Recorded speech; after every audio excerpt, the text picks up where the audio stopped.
Hi there. If you saw your rich friend, fancy car, huge house, designer clothes asking for a loan, you'd be like, wait, why do you need to borrow money? Now think about this. Countries like the United States, Japan, Germany, and the UK, the richest nations on earth, are deep in debt.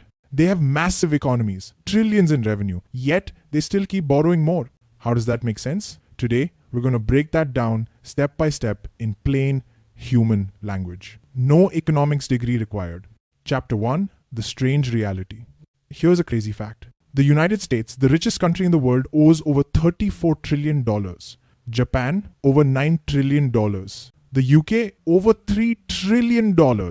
That's like the world's richest people maxing out every credit card they own and then applying for new ones. But here's the twist. Nobody panics. Nobody's taking away their houses. Nobody's calling the debt collectors. In fact, other countries line up to lend them more. Sounds insane, right? So what's going on? Chapter 2: The Hidden Rule of Money.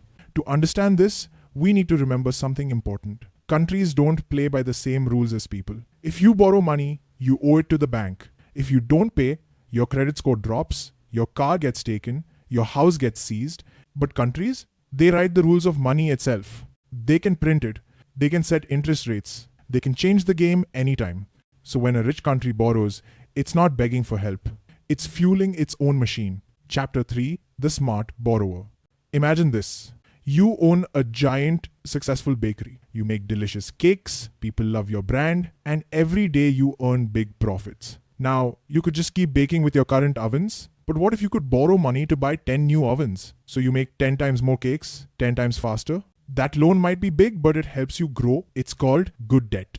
Rich countries do the same thing. They borrow not because they're broke, but because they can use that money to make even more. Borrow $1 trillion to build roads, airports, schools. The economy grows, people earn more, the government earns more taxes, and that debt starts paying for itself. Chapter 4: Who lends to the rich? Okay, but here's another question. Who in their right mind lends trillions to a country already in debt? Surprisingly, everyone. Banks, pension funds, insurance companies, even other countries. Because lending to rich nations is considered safe. Why? Because they have a stable government, a big economy, and most importantly, they can always print their own money. It's like lending money to someone who owns the mint. That's why people buy US. Government bonds, basically IOUs that say, give us your money now and we'll pay you back with interest later. And because the US dollar is the global currency, countries around the world want to hold those IOUs. It's how they keep their own money stable. So when America borrows, the world doesn't panic, it participates. Chapter 5: The Debt Game Nobody Told You About. Here's the thing schools never explained. Debt isn't always bad. For countries, debt can actually keep the economy alive. Governments borrow money to build highways and hospitals, pay for defense and research, support citizens in tough times. When people have jobs, they spend money. When they spend, businesses grow. When businesses grow, governments earn more taxes. So even if they're borrowing now, they're planting seeds for tomorrow. It's like watering a garden. You pour a little extra now to make sure it grows later. Chapter 6: The Balancing Act. But wait, doesn't too much borrowing cause problems? Absolutely. There's a thin line between smart debt and scary debt. When a country borrows too much and can't grow fast enough to pay the interest, that's when things start to shake. Interest payments go up, investors get nervous, currencies lose value, inflation rises. But rich countries usually balance that risk. They have strong economies, reliable taxes, and global trust. As long as people believe they'll pay back, their debt remains safe. So again, it's not just about money, it's about trust. Trust is what makes money real. Chapter 7: The Magic of Bonds. Let's get real for a second. What's a government bond anyway? Think of it like this. A bond is a fancy IOU.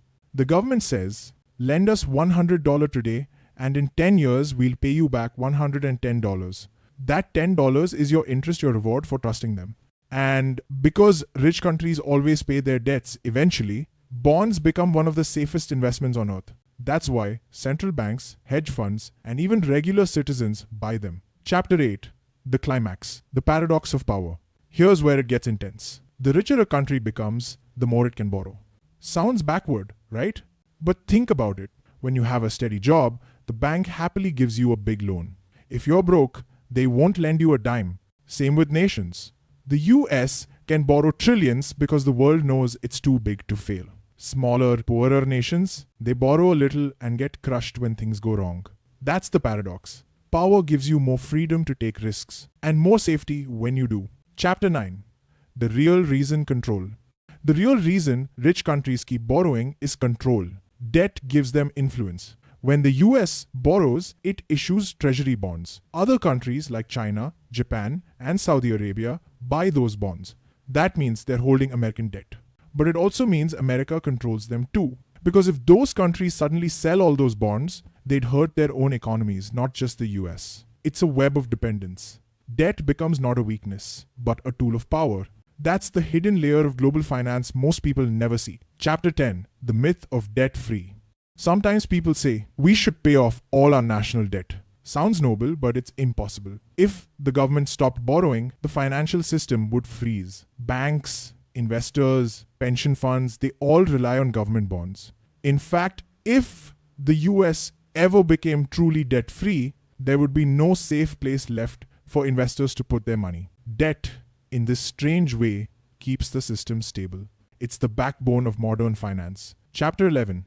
Borrowing to stay rich. Rich countries don't borrow to survive. They borrow to stay ahead. They use debt to fund innovation, develop technology, maintain global influence, protect their currency's dominance. When America borrows, it's partly funding the lifestyle that keeps it powerful. Military, science, infrastructure, even space exploration. It's not about needing money. It's about using borrowed money to make more money. That's the secret. Chapter 12. The risk they can't ignore. Of course, even rich countries have limits. If they borrow too fast without growing their economy, inflation starts eating away at trust. That's when citizens feel the pinch. Prices rise, interest rates go up, and investors get nervous. This is why governments play a constant balancing act between keeping people happy and keeping investors calm. Because once people lose faith in a currency, even a rich country can fall. History is full of examples. Argentina defaulted. Greece almost collapsed. Japan's debt exploded, and its growth slowed for decades. So even the rich walk a tightrope. Chapter 13. What it really means for you. Okay, this might all sound far away, but it affects your life every day. When rich countries borrow more, interest rates on your loans and mortgages change. The value of your currency shifts, the prices of imports and gas rise or fall. And when a country like the US sneezes, the world catches a cold. That's why every nation watches American debt like a heartbeat, because it drives everything from job growth to global stability. Chapter 14. The quiet cycle. Here's how the cycle works.